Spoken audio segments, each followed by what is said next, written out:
Salut et bienvenue dans Fade Away, le podcast qui prend du recul sur l'actualité basket. Ici on analyse et on décrypte tout ce qui fait le quotidien de la Grande Ligue. Alors installe-toi confortablement et c'est parti. Anthony for three. Bang! That one goes down and the game is tied. C'est officiel, LeBron James est un joueur des Philadelphia 76ers. Il l'a annoncé hier, au moment où je tourne ce podcast, on est le 25 juillet, c'était donc ce vendredi 24 juillet que LeBron James a annoncé sa décision. Le suspense est terminé, on sait donc où jouera LeBron James la saison prochaine. Il est donc de retour sur la conférence Est, ce sera à Philadelphie. Alors LeBron a annoncé, il a fait un long tweet, un long texte qui a expliqué le pourquoi du comment, pourquoi sa décision. Il expliquait notamment qu'il a eu beaucoup de temps pour réfléchir, il voulait vraiment choisir le bon projet. Écoutez quelques extraits de son tweet, de ses explications. Je pensais que c'était terminé à la fin de la saison, je n'étais pas prêt à l'annoncer, je savais qu'il me fallait du temps pour vraiment prendre une décision, mais j'étais presque certain d'avoir disputé mon premier match. Voilà, donc il expliquait qu'il était prêt à arrêter sa carrière, mais qu'au final, après réflexion, il a senti qu'il était encore capable d'être compétitif, de jouer au plus haut niveau et d'essayer de jouer le titre une dernière fois. C'est ce qu'il dit d'ailleurs dans ce texte.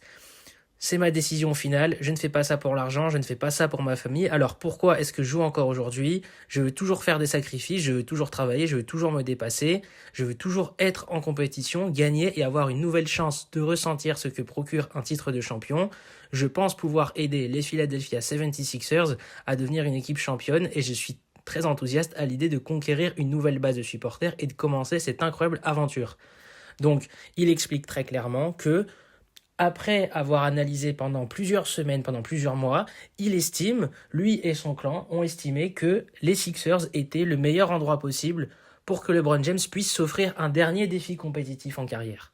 Alors, Shams a annoncé que LeBron a signé un contrat de 2 ans, 1 an plus 1 en option, 8 millions de dollars sur 2 ans, donc il prend 4 millions la saison, il prend le minimum vétéran. Ça aussi, c'est une décision qu'il faut mettre en avant parce que LeBron James, par l'intermédiaire de son agent Rich Paul, avait toujours annoncé et répété qu'il était prêt à prendre très peu d'argent pour pouvoir s'intégrer à un roster dans une équipe compétitive. Il a tenu sa promesse, il signe au salaire minimum, donc les Sixers n'ont pas eu besoin d'énormément bouger, n'ont pas eu besoin de trade un gros contrat pour le récupérer, puisque LeBron James, du coup, avec ses 4 millions de dollars annuels, peut entrer dans cette masse salariale sans vraiment bousculer les choses.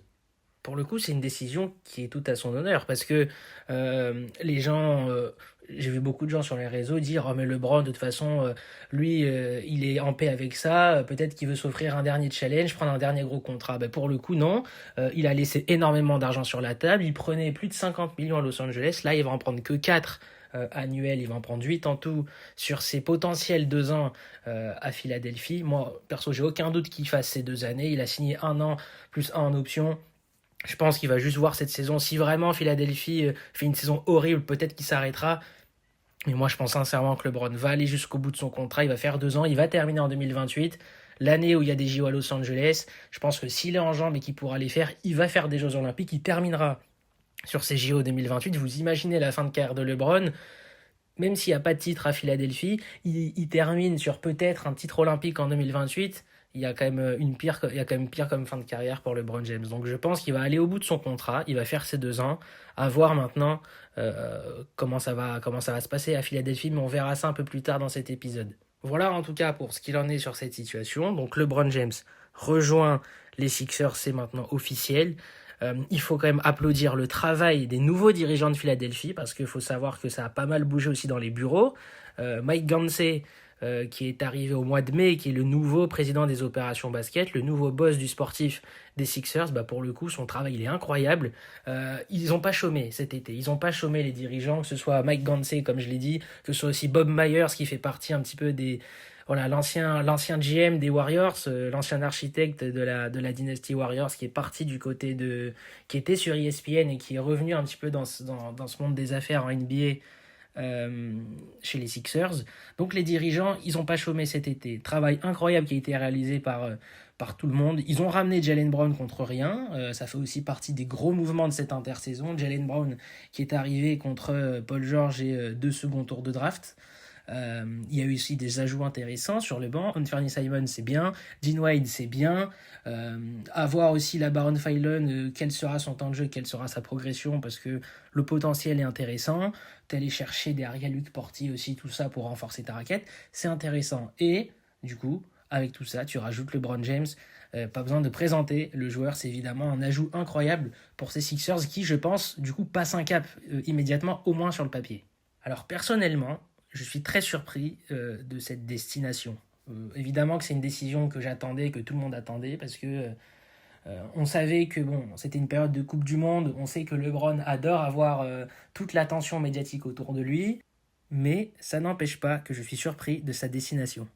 Personnellement, moi, j'annonce à tout le monde qu'il va à Cleveland. J'étais persuadé qu'il allait retourner à Cleveland parce que je pensais que voilà, il voulait finir là-bas, boucler la boucle.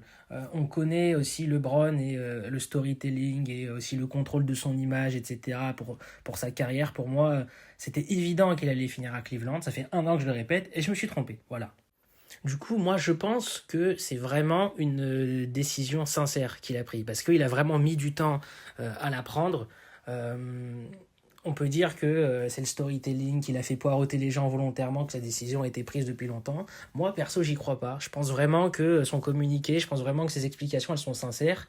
Je pense vraiment peut-être qu'il a réfléchi, peut-être qu'il y a 2 semaines, il avait décidé d'aller à Cleveland, qu'il avait changé d'avis, que c'était Miami, qu'il avait changé d'avis et que c'était Philadelphie. Au final, voilà, je pense vraiment qu'il a été très indécis sur sa décision. Mais voilà, il a l'air d'être sincère, il a expliqué son choix et moi j'ai envie de le croire parce que pour le coup, ça me paraît pas être une communication pour communiquer, ça me paraît être une communication pour ouvrir son cœur, expliquer sincèrement sa décision à tout le monde et, euh, et voilà, être en paix avec ça. Au moins voilà, sa décision est prise, LeBron James a fait son choix. C'est un choix qui peut surprendre. Je pense que peut-être 90% des gens étaient surpris de voir LeBron aller aux Sixers, mais voilà, c'est la réalité. Bon, j'en profite pour remettre un extrait de Georges Eddy que j'ai pu interviewer il y a quelques semaines sur la chaîne YouTube de Fadeaway. D'ailleurs, n'hésitez pas à aller écouter l'interview si c'est pas fait. Ça dure 1 heure, mais franchement, ça passe vite et c'est hyper intéressant sur tout ce que me raconte Georges Eddy. Mais du coup, à ce moment-là, je l'avais interviewé sur LeBron James, parce qu'à ce moment-là, on savait qu'il quittait les Lakers, mais on ne savait pas encore où il allait. Écoutez ce que me dit Georges Eddy sur la situation de LeBron James, c'était il y a quelques semaines. Bon, moi, j'étais sûr qu'il allait partir parce que Los Angeles veut repartir de l'avant et construire autour de Doncic. Donc, il faut une deuxième jeune star avec l'argent qui a été payé à LeBron. Donc, c'est à peu près 50 millions de dollars. Donc, ils peuvent avoir un super joueur plus jeune à côté de Doncic. LeBron, lui, il est vraiment à la fin de sa carrière. On peut imaginer qu'il va chercher un club où il peut être le 3e ou le 4e option et chercher le titre tout de suite. Donc, ça peut être une équipe comme Miami, éventuellement Golden State, même si ça va être une équipe vieillissante, mais il y aura quand même des grands joueurs, mais plutôt vieillissants. Donc, je ne les vois pas favoris par rapport à Oklahoma City ou San Antonio à l'ouest. Mais bon, ça va être la réunion des champions olympiques, Steve Kerr, Curry et LeBron qui s'entendent bien. Ou il y a peut-être une autre équipe comme Cleveland, une équipe plus forte qui peut penser que LeBron, c'est le joueur qui va faire passer un dernier cap vers le titre. Donc, je ne sais pas où il va atterrir. Mais ça va être encore une histoire intéressante à suivre. Bon, alors sur le papier, il y a un 5 majeur plus qu'intéressant quand même. Enfin, je veux dire, Tyrese Maxey, Jaylen Brown, VJ Edgecombe, LeBron James, Joel Embiid. Offensivement, sur le papier, c'est plus qu'intéressant. Maintenant, à voir comment va se fondre Jaylen Brown surtout, qui lui aussi vient d'arriver, qui n'a pas encore eu d'entraînement collectif avec ses nouveaux coéquipiers. Pour le coup, j'ai pas de doute sur le fait que LeBron James saura se rendre utile, saura se mettre au service du collectif. parce que voilà, il a montré aussi des signes qu'il était prêt à se plier au collectif. Il s'assoit sur plus de 40 millions de dollars en touchant que le contrat minimum. Il explique qu'il fera tout ce qui est possible pour aider les Sixers. Et je pense que le mot aider est quand même important. Parce que le choix des mots aussi dans ce genre de moments-là sont importants. Il n'a pas dit je veux porter les Sixers ou je veux écrire l'histoire. Il a dit je veux aider les Sixers. Donc je pense que il sait que c'est pas son équipe, il sait qu'il sera pas première option parce que ça fait plusieurs années qu'il n'est plus la première option. Donc il est conscient de ça et je pense que lui, il saura se mettre au service du collectif, il sera assez intelligent pour ça. Là où par contre j'ai plus de doutes, c'est sur Jaylen Brown. Parce que il voulait, peut-être qu'il voulait quitter les Celtics pour ne plus être dans l'ombre de Jason Tatum, pour ne plus être le numéro 2. Il est arrivé aux Sixers avec une étiquette de peut-être numéro 1 ou numéro 1 bis. Et ben là, au final, il va être peut-être numéro 2 dans la hiérarchie. Parce qu'il y aura Tyrese Maxey, parce que tu auras LeBron James, parce que tu auras Joel Embiid, parce qu'il faudra aussi nourrir Vijay Combe de ballon, parce que tu peux pas attaquer que à 4, tu es obligé d'attaquer à 5 et de défendre à 5. Donc voilà, c'est au coach de mettre aussi tout ça en place.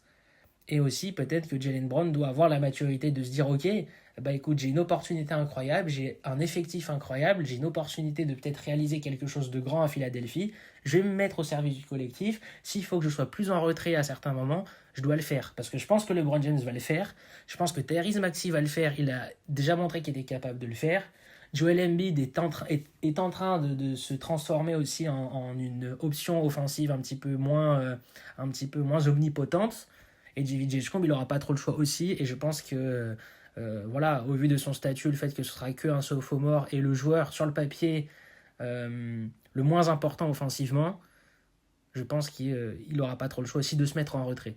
Donc voilà, c'est au coach et au staff des Sixers de mettre tout ça en place. Je pense sincèrement qu'entre LeBron et les Sixers, on est très loin du mariage parfait, mais le fit n'est pas impossible parce que voilà, ça reste LeBron James qui est un joueur très intelligent, qui a un QI basket, je pense, qui est peut-être le joueur le plus intelligent de la ligue, et que s'il est mis dans les bonnes dispositions, ça peut marcher. Donc le fit n'est pas impossible. Juste, j'ai beaucoup d'interrogations. Tu as sur le papier dans ton 5 majeur 3 voire 4 joueurs qui ont besoin d'avoir le ballon en main pour exister. Le problème, c'est qu'il n'y a qu'un seul ballon. Comme j'ai dit juste avant, quel rôle tu vas donner à Jaylen Brown, quel rôle tu vas donner à Tyrese Maxey, quel rôle tu vas donner à LeBron James. Donc, si tu utilises LeBron James uniquement off-ball, ça ne sert pas à grand-chose. Il faut que tu utilises LeBron James dans son QI basket, dans sa vision de jeu, dans sa qualité de passe. Donc il a besoin du ballon aussi pour orienter ton attaque. Mais c'est aussi valable pour Tyrese Maxey, c'est aussi valable pour Jaylen Brown. Donc ça va être intéressant de voir comment Nick Nurse va installer tout ça. Et j'ai trouvé une stat intéressante, c'est Dean Oliver sur Twitter qui donne ses stats, c'est un analyste. Il donne le pourcentage d'usage de tous les joueurs du futur 5 majeur des Sixers la saison dernière. LeBron 27%, Maxey 29%, Edgecombe 19%, Embiid 32% et Jaylen Brown 35% d'usage. Donc ça fait en tout 142%. Donc chaque joueur verra son pourcentage d'usage ballon en main baisser. Donc justement, c'est aussi pour moi la problématique numéro 1 qu'il faut prendre en compte en attaque. Qui va être la première option, qui sera la deuxième option, qui sera la troisième, etc. Quels seront les tickets shoots de chacun chaque soir. Alors on parle du fit, on parle de toutes ces choses-là, mais stratégiquement, sportivement, quel était le meilleur fit pour LeBron James ? Moi je vous pose la question, n'hésitez pas à me répondre sur les réseaux ou partout où vous voulez. Moi je pense que Cleveland n'aurait pas été déconnant, parce qu'évidemment, c'est sa franchise, c'est chez lui. Je pense que les Cavaliers, si LeBron avait choisi les Cavs, la franchise lui aurait mis dans les meilleures dispositions. Peut-être que James Harden ne serait pas resté, peut-être qu'il serait allé chercher Kyrie Irving, peut-être qu'il serait allé chercher d'autres joueurs. Moi, je pense que Minnesota aussi aurait pu être intéressant. Ça m'aurait plu, sportivement, je veux dire, parce que voilà, tu as Edwards en première option offensive, tu as LaMelo Ball pour créer et pour être en soutien offensivement. Derrière, tu as McDaniels, Rudy Gobert pour défendre. Et LeBron James, autour de ça, il aurait magnifié tout ce collectif parce que voilà, son expérience, son QI basket, son intelligence. Il n'aurait pas eu besoin de forcer parce qu'évidemment, il a des joueurs hyper talentueux autour de lui. Et défensivement, ça aurait aussi cliqué parce qu'il a des très bons défenseurs autour de lui. Mais je pense que la destination n'a jamais été envisagée parce que Minnesota, la ville est vraiment nulle pour le coup, tout le monde le dit, la qualité de vie est pas au top, je pense qu'il ne voulait pas ça. Faut aussi penser à sa famille, il a une femme et 3 enfants, peut-être qu'il n'avait pas envie de les emmener à Minneapolis. Mais je parle juste sportivement parlant, Cleveland et Minnesota pour moi auraient été les meilleurs fits. Et Joel Embiid, pour moi, il a un nouveau rôle qui n'est pas inintéressant. Depuis quelques saisons, là, l'année dernière, il y a 2 ans, depuis 2 ans, il est un petit peu plus en retrait, mais je trouve que ça lui convient, parce que physiquement, on sait que c'est dur, mais offensivement, il est toujours capable de produire des choses intéressantes. Après, en défense, c'est compliqué, mais il est dans un rôle qui fait qu'il est un petit peu plus en retrait, qu'il n'est plus l'option offensive numéro 1. Je pense qu'il n'est plus le franchise player des Sixers, même si évidemment il est là depuis longtemps, que c'est un petit peu l'image de ce process. Mais pour moi, aujourd'hui, le franchise player des Sixers, en tout cas la saison dernière, c'était Tyrese Maxey, qui a montré qu'il avait les épaules pour mener une attaque et pour être le numéro 1. Mais Joel Embiid est dans un rôle qui n'est pas inintéressant. Je pense que ce rôle-là, il va y rester, parce que voilà, juste compléter un petit peu ce collectif offensivement, être présent au bon moment, marquer au bon moment, et défensivement, il va devoir se donner au maximum de ce qu'il peut, au niveau de sa santé aussi, parce qu'on sait que les genoux ne le suivent pas. Mais autour de ça, tu as quand même pas mal de monde. Tu as Tyrese Maxey qui est dans son prime, comme je l'ai dit, qui est capable de porter et de mener une attaque, mais je pense que lui, il pourra jouer sans ballon aussi. Tyrese Maxey, c'est un athlète, c'est quelqu'un qui, de par sa vitesse, de par sa vivacité, dans ses coupes, il pourra créer des décalages dans les défenses. C'est quelqu'un qui est fiable au shoot, qui pourra quand même vivre sans ballon. Et il est fiable au shoot, comme je l'ai dit, donc il pourra rester une menace à longue distance, à mi-distance. Vijay Combo aussi, il est capable de ça, mais c'est Jaylen Brown où j'ai le plus de doutes, comme je l'ai dit juste avant. Alors, il est capable, évidemment, mais est-ce qu'il va accepter de le faire ? Je sais pas, parce qu'il sort d'une saison calibre MVP, il a montré qu'il avait les épaules et le statut de superstar et de franchise player et de numéro 1 offensif. Et là, on va lui demander de rester un peu en retrait. Parfois, je sais pas sûr qu'il accepte, parce que pendant des années, il a été le numéro 2 de Jason Tatum. On a toujours pensé qu'il n'était au mieux qu'un numéro 2. Là, il vient de prouver qu'il est un numéro 1. Il quitte Boston dans les circonstances qu'on connaît. Et on lui demande de nouveau d'être en retrait.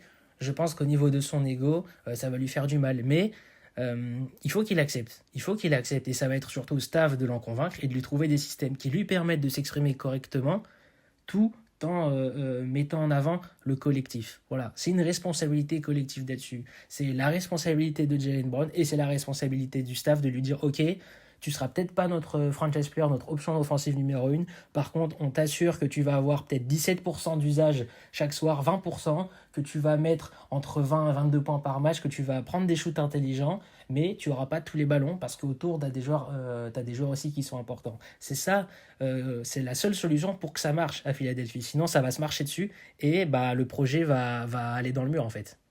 C'est pour ça que le fit n'est pas impossible, parce que c'est un groupe qui n'a pas grand-chose de passer un cap. Je pense aussi qu'ils ont le roster pour gérer les états de santé. On connaît la fragilité de Joel Embiid, donc je pense que maintenant tu peux te permettre de faire du load management sur lui. S'il joue que 35 ou 40 matchs ou 45 matchs dans la saison, c'est bien. C'est bien parce qu'au moins il va rester en rythme, il ne prendra pas le risque de se blesser à chaque fois. LeBron James, il va avoir 42 ans, il n'est pas obligé de jouer 70 voire 75 matchs, même s'il en joue que 50 ou 60, c'est pas grave.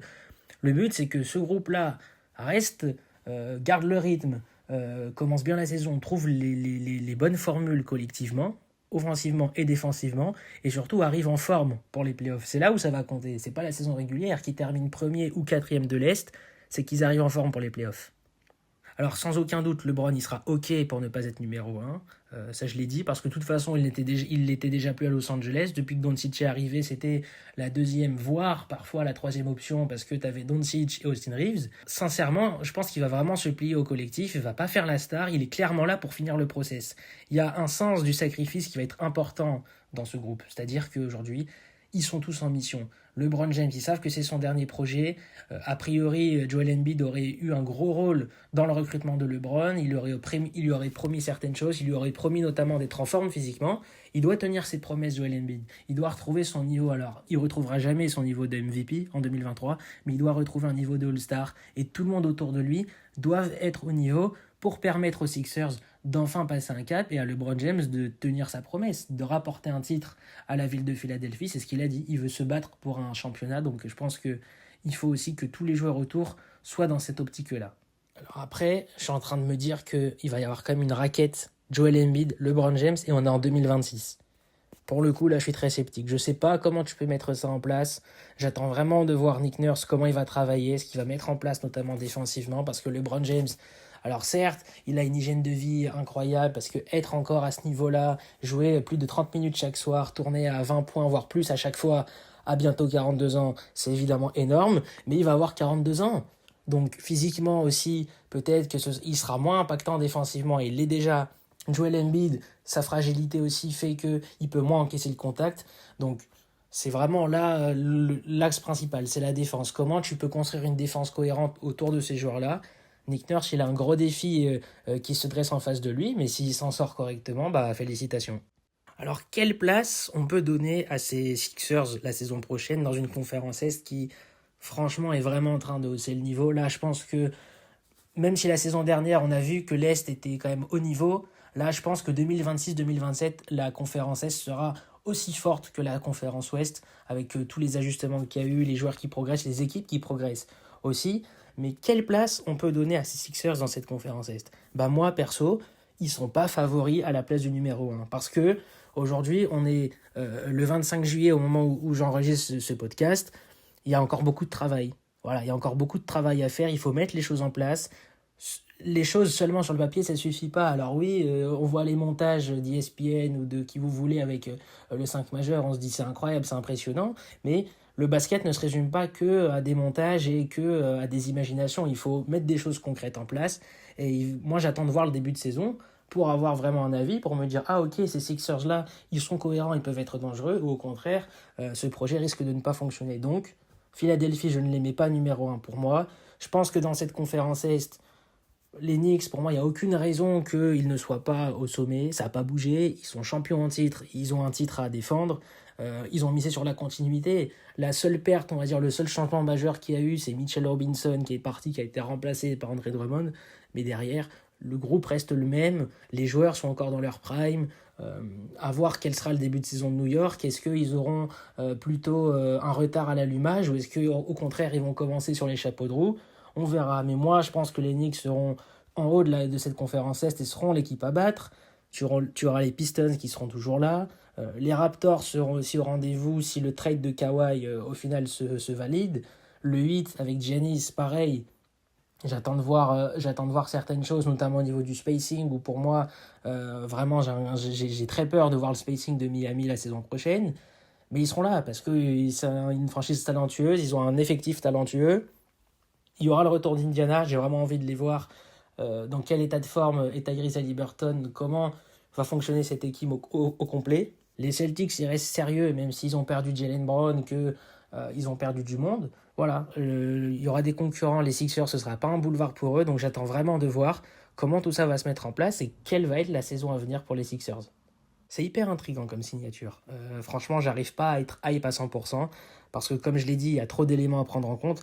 Mais évidemment que si ça marche, ce serait beau, parce que ça fait 40 ans que Philly n'a pas été champion, ça fait 25 ans qu'ils ne sont pas allés en finale. Si LeBron arrive à ramener Philadelphie au sommet, à finir ce process qui a été entamé il y a maintenant plus de 10 ans, ce serait incroyable pour sa legacy, pour sa fin de carrière. Vous imaginez si LeBron il termine par un 5e titre, il aurait 5 bagues en tout dans sa carrière, il aurait pris 4 titres dans 4 franchises différentes. Aucun joueur dans l'histoire de la NBA n'a fait ça, donc évidemment que les Sixers seront l'équipe la plus suivie et aussi la plus sous pression la saison prochaine. Ils auront la cible derrière le dos et à chaque contre-performance, ça va venir taper sur les Sixers, ça va venir taper sur LeBron, sur Jaylen Brown, sur Maxey, sur Embiid, sur Nick Nurse. Donc ils n'auront pas le droit à l'erreur. Là, ils ont 2 ans, ils ont une toute petite fenêtre de tir, ils ne doivent pas se manquer, les Sixers. Merci d'avoir écouté cet épisode. N'hésitez pas à donner votre avis sur le sujet en commentaire. Fadeaway est disponible sur tous les réseaux, Insta, X, TikTok, mais aussi sur YouTube. Encore merci de m'avoir écouté, restez branchés pour la suite, à très bientôt sur Fadeaway. Anthony for three.